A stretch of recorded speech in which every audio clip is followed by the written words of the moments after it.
గారు అబ్బా ఒక్క ఆయన చెప్పిండబ్బా మొత్తానికి ఒక్క ఆయనకు వచ్చి మనోనికి అన్నకు నెలకు 2500 అంటే 12 నెలలకు గాను సంవత్సరానికి 30,000 5 ఏళ్ళకు గాను 5 సంవత్సరాలకు గాను 1,50,000 మరి 30 నెలలు అయిపోయింది కదా 30 నెలలు అయిపోతే ఇప్పటికి ఎన్ని పైసలు రావాలా మనకి ఎన్ని రావాలా 75,000 రావాలనా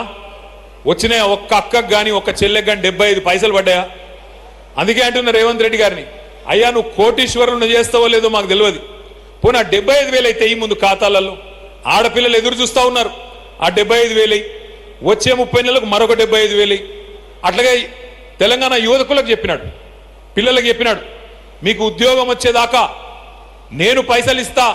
నెలకు 4,000 ఇస్తా అన్నాడు మరి 30 నెలలు అయింది ఎంత ఇవ్వాలా 1,20,000 రూపాయలు ఇవ్వాలా ఎయ్యి మరి వాళ్ళందరికీ 1,20,000 రూపాయలు ఇంకో 30 నెలలకు ఇంకో 1,20,000 ఇస్తావా రైతులకు చెప్పినాడు ఎకరానికి 15,000 ఇస్తా సంవత్సరానికి అన్నాడు మరి ఇప్పుడు 2.5 ఏళ్ళు అయిపోయింది ఒక్కలకన్నా ఇచ్చినాడా ఒక్క ఎకరానికి ఎవడికి ఇవ్వాల అంటే ఇది ఎందుకు చెప్తా ఉన్నా అంటే కోటీశ్వరులను చేసే దేవుడెరుగు కనీసం ఉన్న వాళ్ళని నువ్వు లక్షాధికారులను చేసినా చాలు అది కూడా చేయడంట కానీ డైలాగులు మాత్రం ఆకాశాన్ని అంటుతా ఉన్నాయి నేను మిమ్మల్ని అందరినీ ప్రార్థించేది ఒకటే మల్కాజ్గిరిలో మీకు ఒక మంచి ఎమ్మెల్యే గారు దొరికినాడు రాజశేఖర రెడ్డి గారి రూపంలో మంచి ఎమ్మెల్యే గారు దొరికినాడు బ్రహ్మాండంగా పనిచేస్తున్నాడు కాన్స్టిట్యున్సీ కోసం పనిచేస్తున్నాడు నేను కూడా ఆయననే పొగుడుతున్నారు అయ్యా కాదు కాన్స్టిట్యున్సీ కోసం పనిచేస్తున్నాడు పార్టీ కోసం కూడా పనిచేస్తున్నాడు కాన్స్టిట్యున్సీ కోసం కూడా కష్టపడుతున్నాడు ఎవ్వలతో పంచాయతీ పెట్టుకోకుండా స్మూత్ గా సాఫ్ట్ గా పోతున్నాడు కానీ రాజశేఖర్కి తెలుసు ఎప్పుడు గేర్లు మార్చాలనో తెలుసు రాజశేఖర రెడ్డి గారు కూడా ఇప్పుడు ఏం మాట్లాడాడు ఎక్కువ తక్కువ అందుకే చెప్పిండు నాకు ముందే అన్న ఇక నేనేం మాట్లాడా నువ్వే ఎక్కువ మాట్లాడన్నాడు నేనేమంటున్నా అంటే ఇంకా సరిగ్గా 2.5 సంవత్సరాలు వచ్చే ఎన్నికకుంది ఆఖరి సంవత్సరం ఎట్లాగూ మొత్తం ఎలక్షనే ఇక మిగిలింది 1.5 year మాత్రమే మీరు నిజంగానే మళ్ళీ హైదరాబాద్లో మనం నష్టపోయింది మనం కోల్పోయింది మళ్ళీ తిరిగి తెచ్చుకోవాలి అనుకుంటే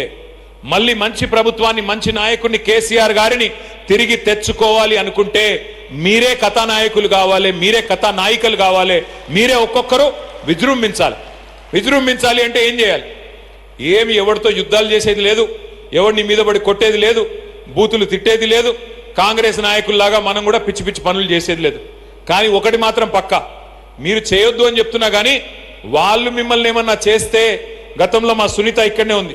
మా రాము యాదవ్ కూడా ఇక్కడనే ఎక్కడ ఉన్నాడు ఏడున్నాడు తమ్ముడు రాము యాదవ్ మీద వచ్చి పడితే ఒక రాము యాదవ్ని ముట్టుకుంటే మొత్తం టీఆర్ఎస్ ఎమ్మెల్యేలు అందరం బీఆర్ఎస్ ఎమ్మెల్యేలు అందరం మొత్తం వాళ్ళ ఇంటికి వచ్చినాం వచ్చి అండగా నిలబడ్డాం మీరు రాజశేఖర రెడ్డి గారు పిలిస్తే మొత్తం 30 మంది ఎమ్మెల్యేలు ఎమ్మెల్సీలు అందరం వచ్చి ధైర్యంగా ఉండి చెల్లె నువ్వేం కాదు టెన్షన్ పడకు అని చెప్పి ధైర్యం చెప్పిపోయినాం తెలంగాణలో సామెత ఉంది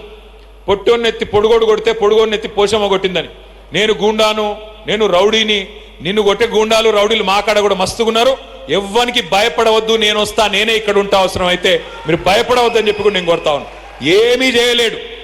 ఎవ్వడు ఏమీ చేయలేడు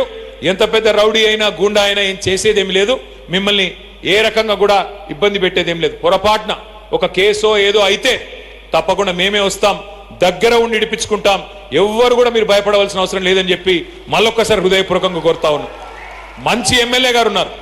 మంచి ఎమ్మెల్యే ఉన్నాడు కష్టంలో పిలిస్తే ఉరికొస్తున్నాడు అందుబాటులో ఉన్నాడు అరుంధతి హాస్పిటల్ ద్వారా కూడా సేవలు అందిస్తా ఉన్నాడు అట్లాంటి ఎమ్మెల్యేని కాపాడుకోండి దగ్గర పెట్టుకొని చూసుకోండి నేను మిమ్మల్ని కోరేదల్లా ఒక్కటే మళ్ళీ తిరిగి మంచి రోజులు రావాలి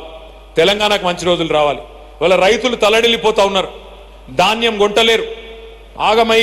చివరికి ధాన్యం కుప్పల మీదనే ఆత్మహత్య చేసుకుంటా ఉన్నారు నాకైతే సంపూర్ణంగా విశ్వాసం ఉంది ఎందుకంటే అప్పుడప్పుడు నిజంగా కూడా చీకటిని చూస్తేనే వెలుగు విలువ కూడా తెలుస్తుంది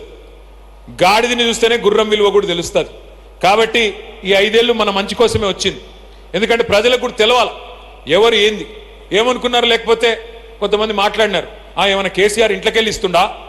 ఎవరు ఇయ్యరు నాయన ఇంట్లోకెళ్ళి ఎవరు ఇంటెనక పొలం అమ్మియరు ఇంట్లోకెళ్ళి ఇయ్యరు ఎవరైనా సరే ప్రజల సొమ్ముకు ధర్మకర్తలం ఎవరైనా కలిసి పనిచేయాల్సిందే ప్రజల కోసం పనిచేయాల్సిందే కానీ ఇవాళ రైతులకు ధాన్యం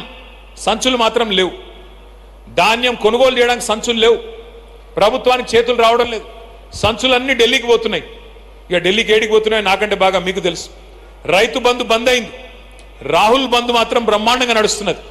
రాహుల్ బంధు పథకం రైతులకేమో ఖాతాలో డబ్బులు పడతలేవు, రాహుల్ గాంధీ గారి ఖాతాలో మాత్రం టింగ్ టింగ్ టింగ్ అనుకుంటే డబ్బులు బ్రహ్మాండంగా పడుతున్నాయి. ఎందుకంటే అట్లా నడుస్తున్నది ఇవాళ ప్రభుత్వం. గూండాగిరి, దౌర్జన్యాలు,